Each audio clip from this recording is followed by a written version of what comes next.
Bouh, bouh. Aujourd'hui, on va parler fantôme. Il est mort, et Maccabée, tout ça. Donc accroche ta ceinture, c'est parti. Bref, aujourd'hui, je vous parle juste de... Je réponds en fait à une question qui m'a été posée en privé pour que tout le monde puisse en profiter. Donc c'est parti pour le moment lecture. Dérouler le raculum.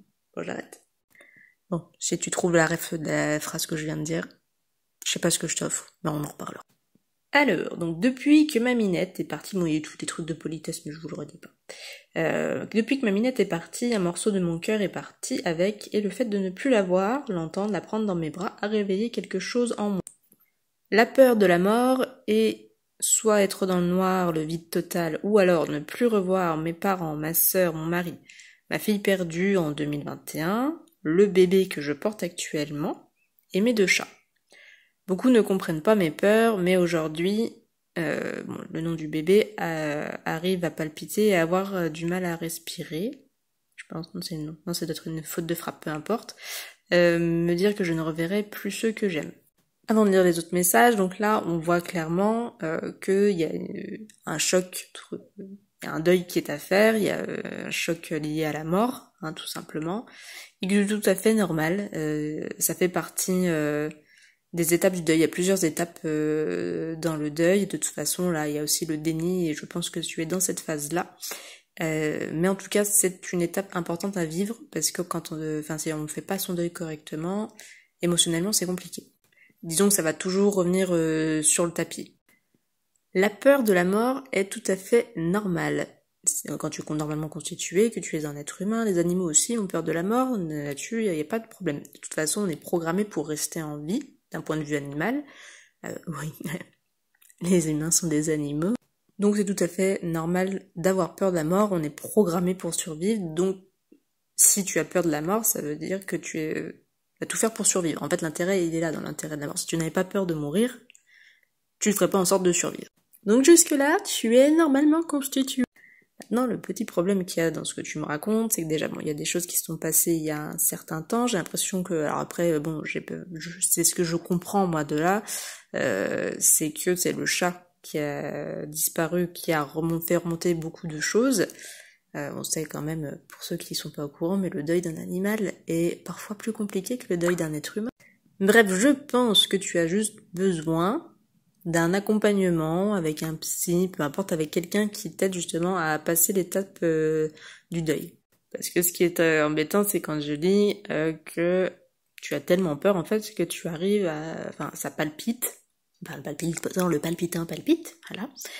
Et que tu as du mal à respirer. Donc ça, c'est embêtant. Ça veut dire qu'en fait, tu es dans un niveau, je pense, où tu fais des crises d'angoisse. Et crises d'angoisse, on apprend à les gérer.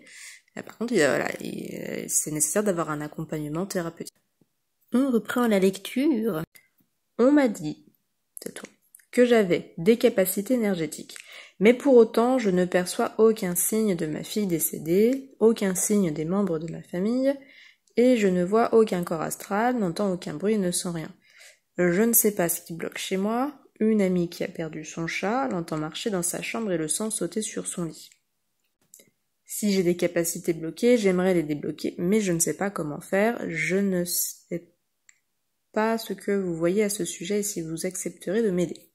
Alors, déjà, si on parle sur les capacités énergétiques, je vous l'ai déjà dit, pour ceux qui suivent depuis un petit moment, tout le monde a des capacités extrasensorielles, c'est pas un don, c'est pas un truc fantastique, ça se travaille. Après, comme je vous l'ai déjà expliqué, tout le monde peut jouer de la musique, tout le monde peut devenir musicien, mais tout le monde ne peut pas être Mozart. C'est sur ce principe-là. Mais en soi, c'est une capacité comme une autre, comme faire du cheval, monter à vélo, faire de la cuisine, voilà, tout ça. Bon, après, je fais pas n'importe quoi quand même dans ce milieu. Enfin, en gros, c'est comme quand tu fais la cuisine, si t'as pas capté qu'un couteau ça coupe, c'est compliqué et ça peut te faire mal. Alors, après, l'histoire de débloquer, il n'y a rien à débloquer. Enfin, je veux dire, après, on est libre d'accepter d'utiliser ses capacités ou pas. Et comme je le dis, tout le monde n'a pas les mêmes niveaux là-dedans.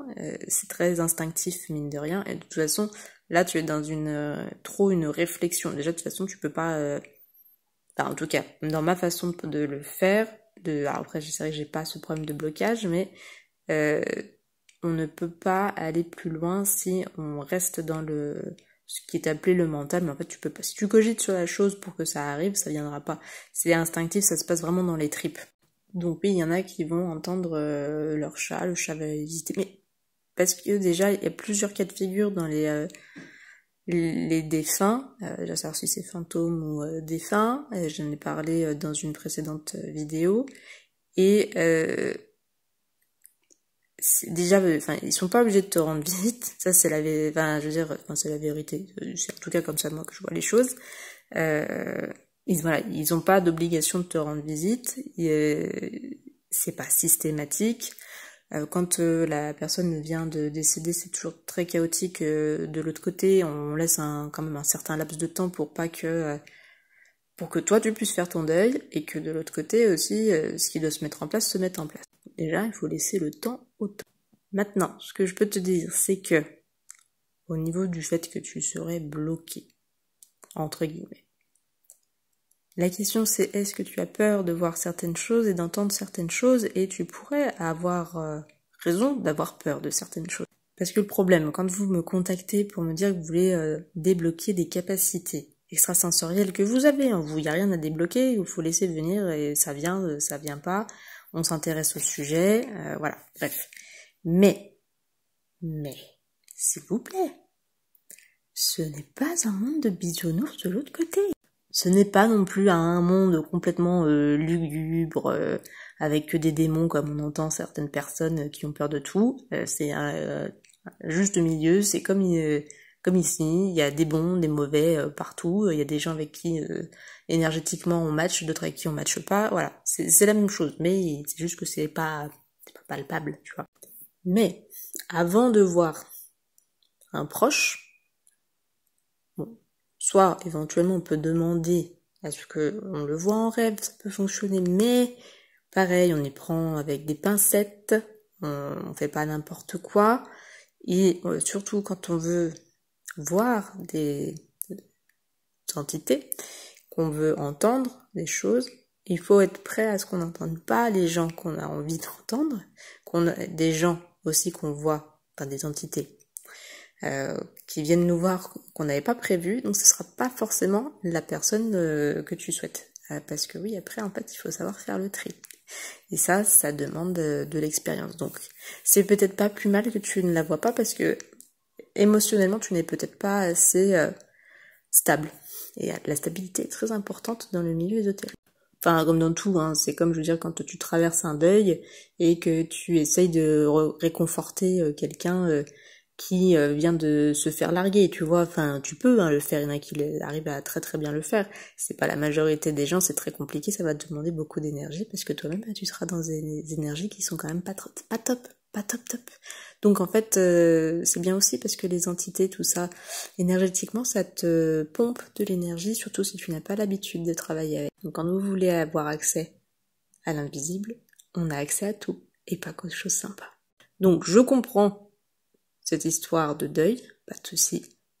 Mais de toute façon, même si tu voyais tes proches disparus, ça ne te réglerait pas le problème du deuil qui n'est pas forcément fait. Voilà. Parce que quand tu vois aussi tes proches, quand tu as cette capacité-là, eh ben, tu as une autre frustration qui apparaît, c'est que tu les vois mais que tu peux pas les prendre dans tes bras. Voilà. Donc c'est mon avis sur la question. J'espère que ça t'aura aidé. Voilà, tu prends ça avec des pincettes, tu te fais une idée là-dessus, garde ton esprit critique et voilà, je te souhaite bon courage pour cette étape de vie qui est très douloureuse pour toi et j'espère que ça aura aidé d'autres personnes. Allez, salut!